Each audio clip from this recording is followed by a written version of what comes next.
Hi guys, అందరికీ నమస్తే. చూడండి, మన బండికి రిపేరింగ్ వచ్చింది ఆటోకు. అంటే బేరింగ్ ఆటో నడుపుతుంటే ఇట్లా ఊతుందన్నమాట. షాక్ అబ్జర్వ్ వన్ సైడ్ గుంజుతుంది బండి. వన్ సైడ్ గుంజుతుందని ఇంకా మామ్నార్ తీసుకొచ్చినాం. మామ్నార్ మెకానికల్ తీసుకొస్తే వాళ్ళు చూసి చేస్తారు. వాళ్ళు ఇక చేస్తుంటే ఇక మేమేం చేద్దామని పక్కకు కూర్చొని నేను వీడియో తీస్తున్నా. ఇవ్వాలని ఇట్లా చేస్తారు ఏంది అది అని చూసుకుంటా. కానీ ఆటో అక్కడిక్కడ లోపలికి తీసుకుపోయారు.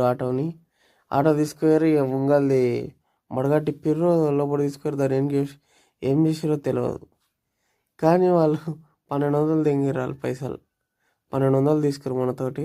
ఇక వాళ్ళు ఏం చేసారో తెలియదు. ఇక ఎట్లయితే ఆటో అయితే మంచి అయితే చాలని ఇక మామూలు తీసుకుపోయినాం. మా ఊరు నుంచి మామూలు జర లాంగ్ అవుతుంది. ఇక తీసుకుపోయి చేసుకొని వచ్చేలోపు ఇక సాయంత్రం అయిపోయింది. సాయంత్రం ఇక ఇంటికి వచ్చేలోపు నైట్ 7:30 అయింది. వచ్చినాము.